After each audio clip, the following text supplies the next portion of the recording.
नमस्कार दोस्तों, आप सभी का स्वागत है आपके अपने YouTube चैनल पर। वीडियो पसंद आए तो लाइक करके अपना समर्थन जरूर दिखाएं। इसे अपने परिवार और दोस्तों के साथ शेयर करें और चैनल को सब्सक्राइब करना ना भूलें। राधे राधे। फिर मिलेंगे एक नए विषय के साथ।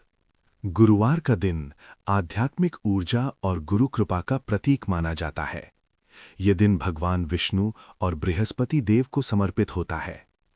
कहा जाता है कि जो व्यक्ति सच्चे मन, श्रद्धा और संयम के साथ गुरुवार का व्रत करता है, उसके जीवन से धीरे धीरे दुख, अभाव और अज्ञान दूर होने लगते हैं।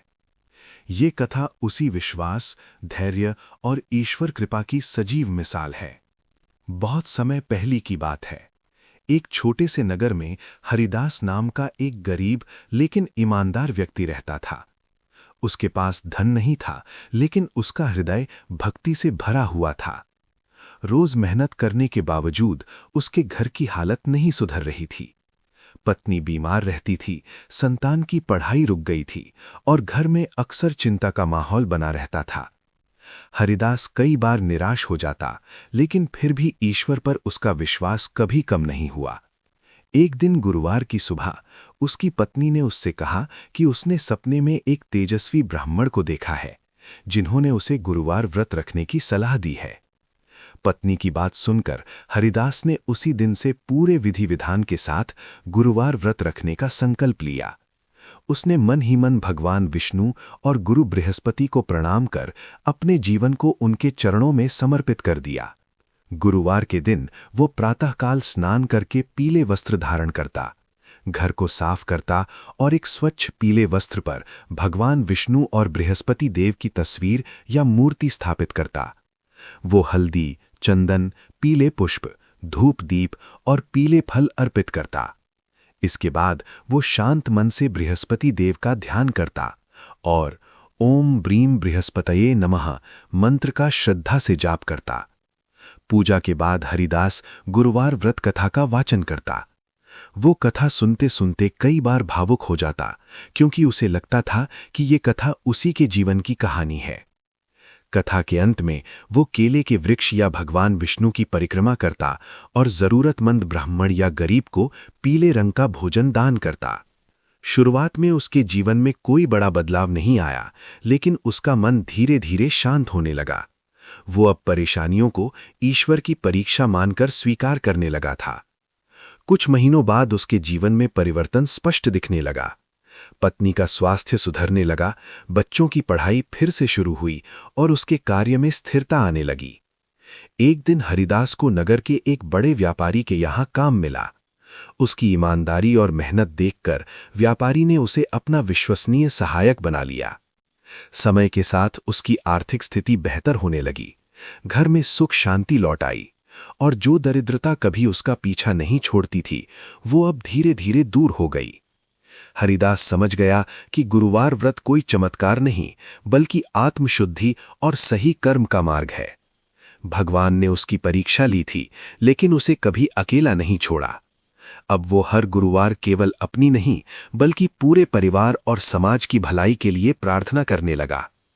कथा के अंत में हरिदास यही कहता, ईश्वर कभी तुरंत फल नहीं देते, लेकिन सही समय पर अवश्य देते हैं। गुरुवार का व्रत हमें धैर्य, सेवा और गुरु के मार्ग पर चलने की प्रेरणा देता है। जो व्यक्ति सच्चे मन से भगवान विष्णु और बृहस्पति देव की आराधना करता है, उसके जीवन में अंधकार कभी स्थायी नहीं रहता। इसी विश्वास के साथ आज भी लाखों भक्त गुरुवार का व्रत रखते हैं और गुरु कृपा से अपने जीवन को सुख, शांति और समृद्धि से भरते हैं। गुरुवार का व्रत भगवान विष्णु और बृहस्पति देव को समर्पित होता है। इस दिन की पूजा का उद्देश्य केवल मांगना नहीं, बल्कि गुरु कृपा, सद्बुद्धि और जीवन में स्थिरता प्राप्त करना है। पूजा मन की शुद्धता और श्रद्धा से की जाए तो उसका फल अवश्य मिलता है। 1. प्रातःकाल की तैयारी। गुरुवार के दिन सूर्योदय से पहले स्नान करें।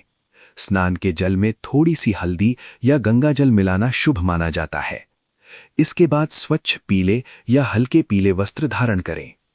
पीला रंग बृहस्पति देव का प्रिय रंग माना जाता है और ये सकारात्मक ऊर्जा का प्रतीक माना जाता है। 2. पूजा स्थान की शुद्धि। घर के मंदिर या पूजा स्थान को अच्छी तरह साफ करें। वहां एक स्वच्छ पीला कपड़ा बिछाएं। इसी पर भगवान विष्णु और बृहस्पति देव की मूर्ति या चित्र स्थापित करें। अगर दोनों अलग अलग हों तो विष्णु जी को मध्य में और बृहस्पति देव को दाईं ओर रखें। 3. पूजा सामग्री का महत्व। पूजा में पीले पुष्प, हल्दी, चंदन, केला, चना दाल, गुड़, पीली मिठाई, धूप और घी का दीपक अर्पित करें। ये सभी वस्तुएं बृहस्पति देव को अत्यंत प्रिय मानी जाती हैं और जीवन में समृद्धि और ज्ञान का प्रतीक होती है। 4. संकल्प।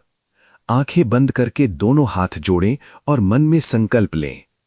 हे भगवान विष्णु और बृहस्पति देव, मैं श्रद्धा और विश्वास के साथ गुरुवार का व्रत करती हूं। मेरे जीवन से अज्ञान, बाधा और दुख दूर करें तथा मुझे सद्बुद्धि और सही मार्ग पर चलने की शक्ति दें। संकल्प लेते समय मन, वाणी और कर्म तीनों की शुद्धता बहुत आवश्यक है। 5. ध्यान और मंत्र जाप। अब भगवान विष्णु और बृहस्पति देव का ध्यान करें। इसके बाद शांति से बैठकर ओम ब्रीम बृहस्पतये नमः मंत्र का 108 बार जाप करें। यदि समय कम हो तो कम से कम 11 या 27 बार अवश्य करें। जाप के समय मन को एकाग्र रखें और किसी भी नकारात्मक विचार को दूर रखें। 6. गुरुवार व्रत कथा का वाचन। मंत्र जाप के बाद गुरुवार व्रत कथा का श्रद्धा से वाचन करें या ध्यानपूर्वक सुनें। माना जाता है कि कथा सुनने से पूजा पूर्ण होती है और गुरु कृपा शीघ्र प्राप्त होती है। कथा के दौरान बीच में ना उठें और मोबाइल जैसी चीजों से दूरी रखें। 7. परिक्रमा और प्रार्थना। कथा के बाद भगवान विष्णु की 3 या 7 परिक्रमा करें। अगर संभव हो तो केले के वृक्ष की परिक्रमा करना विशेष फलदायी माना जाता है। अंत में भगवान से केवल अपनी ही नहीं बल्कि पूरे परिवार और समाज की भलाई के लिए प्रार्थना करें। 8. दान और व्रत पारण। गुरुवार व्रत में पीले रंग का भोजन जैसे चने की दाल, हलवा, केला या खिचड़ी दान करना अत्यंत शुभ माना जाता है। इसके बाद स्वयं सात्विक भोजन ग्रहण करें। व्रत में नमक कम या न लेने की परंपरा भी है, परंतु ये श्रद्धा और स्वास्थ्य के अनुसार रखें। 9. दिनचर्या के नियम। किसी का अपमान न करें। झूठ, क्रोध और नकारात्मक विचारों से दूर रहें। गुरु, बुजुर्ग और शिक्षकों का सम्मान करें। यथासंभव पीले रंग की वस्तुओं का उपयोग करें। गुरुवार व्रत का आध्यात्मिक अर्थ। गुरुवार व्रत हमें सिखाता है कि सच्चा परिवर्तन बाहर नहीं, भीतर से शुरू होता है। जब इंसान गुरु और ईश्वर पर विश्वास करता है, तब उसका जीवन स्वतः सही दिशा में बढ़ने लगता है। विश्वास रखें, गुरु कृपा कभी व्यर्थ नहीं जाती। दोस्तों, मैं आशा करता हूं कि आपको ये स्टोरी पसंद आई होगी। तो इस वीडियो को लाइक करके अपना समर्थन जरूर दिखाएं। इसे अपने परिवार और दोस्तों के साथ शेयर करें और ऐसे ही सकारात्मक विचारों के लिए चैनल को सब्सक्राइब करना ना भूलें। राधे राधे।